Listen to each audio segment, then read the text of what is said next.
Christy. I thought I would come back. I am at this point, my hair is mad crazy. Anyways, at this point, I am 9 days post op. It has been a roller coaster of a ride, but it's been a good ride. I thought I would come on because it's almost been 2 weeks since I was on. I hope to God that the pictures aren't flashing, like the color in the background, because it's doing it on my computer. But anyways, so I thought I would walk you through what I've been through in the last 9 days, kind of things that have been going on, more like the last 10 days. Tell you some of the things I've learned, some of the things I've experienced, and some of the things that, yeah, just in general, the experience. Okay, so the night before surgery, which would be October 23rd, I actually had a dear friend of mine in town. I told y'all about her in an earlier setup. And she was here, and her and I spent the evening after I took my yummy magnesium citrate. We stayed in this room here, which is my room, and she watched movies with me all evening while I got to take random fun trips to the bathroom.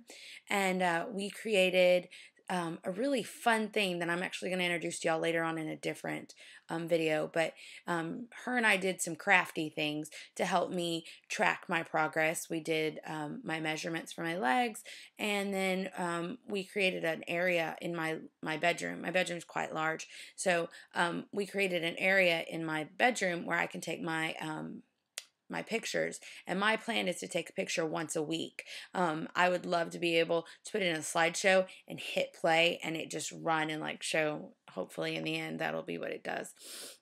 So anyways, okay, so that's what we did the night before. We watched a lot of Richard Pryor movies. Love me some Richard Pryor. So we did that, and then pardon the noise in the background if you hear that. Then so my husband gave me a lot of just alone time that evening with her, since she was only here for a couple of days, and he knew that I was stressed and he wanted to watch football. So that worked out great for him. So Monday morning we get up at 5. I think we got up actually at 4:30. Sorry, and we got to the hospital, and I was strangely calm, unbelievably calm. Yeah, I was smiling. Actually, the lady that opened the door as I was going through, the nurse who called us, she goes, "Well, aren't you ready?" And I was like, "I am. Let's go." So I'll post a picture. There's actually a picture of me smiling right as they're pushing me to the back. I also, I don't know. It was just calm came over me. But the thing that did get me is they give you Lovenox, or at least my doctor did right before my surgery, and the nurse said that they had to put it in the back of my arm, and it was a blood thinner, which didn't bug me. I'm like, okay, do it. And he said, well, I'm just going to warn you, it's a thin needle, but I've heard that it stings. Okay, well, I've had tetanus, I've had all sorts of shots. I've been told that. Oh dear God. It felt like a staple gun was put to the back of my arm and taken off. Literally, in my entire lifetime, that is the most painful, quick pain I've ever had in my life.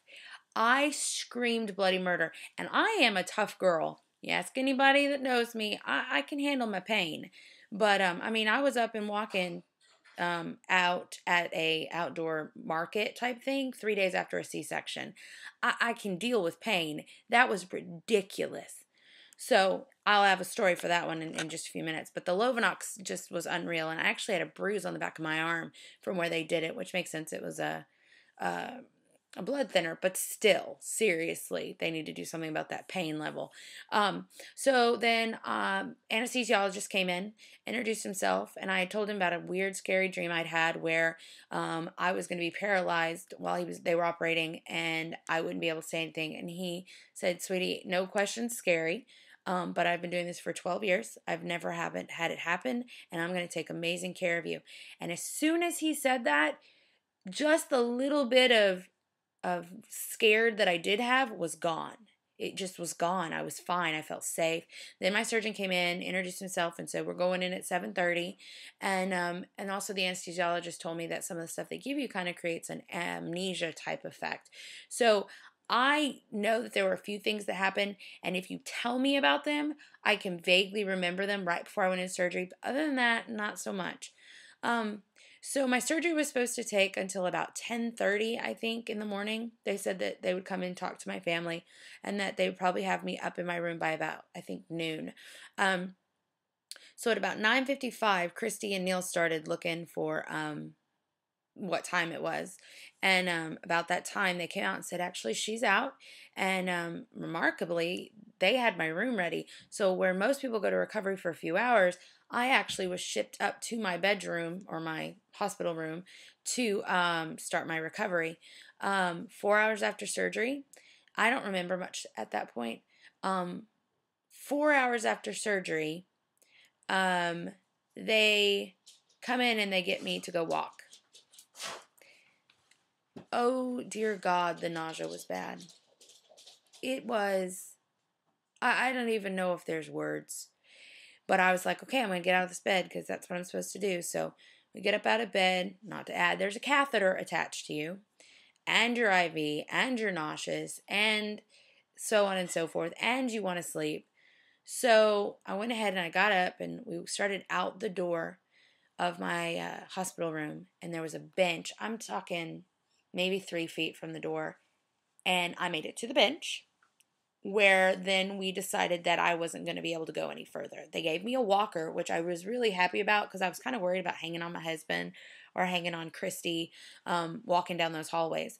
But my mom was there too, actually, but I wouldn't have hung on my mom. But anyways, but they gave me a walker, like an old lady walker, which was fine, but I couldn't. So my nurse said, no, we're not going to push it. Just go back. We'll put you back in bed and we'll try later.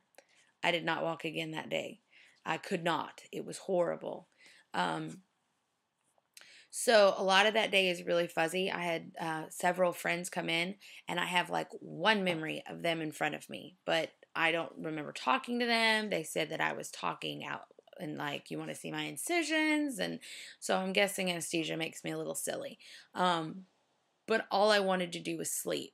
And all they wanted to do was bug me, not my friends and family, but the nurses and the staff. So, and that's their job. I get it. But, so let me show you what they gave me, which your doctor will give you too. This thing. This became my nightmare. And I'm supposed to still be using it. But I can actually, if you'll see, it says here is where I'm supposed to go to. I can actually go all the way up to here. So I'm done.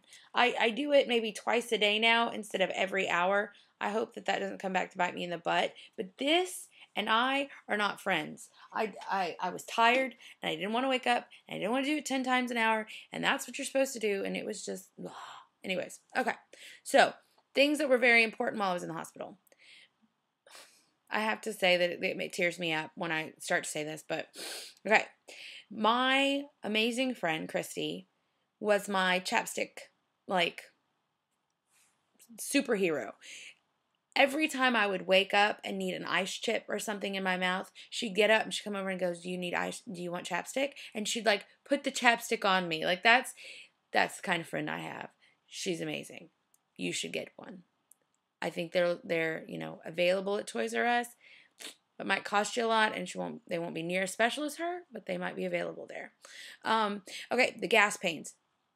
Unbelievable amount of gas pains. And I actually thought the pain was not gas pains. I thought it was actually the surgery. And so I went into a deep, deep state of depression very quickly. The next morning when I got up, I went for my upper GI. And as I was going, I sat down in the wheelchair, and I'll have to admit, I broke down and cried and told the nurse, I said, I can't live my life like this. This is horrible. The nausea, the pain. She said, baby, I promise you 100% tomorrow, you will feel better. And I didn't believe her, I'll be honest. So they took me for my upper GI, and it was disgusting.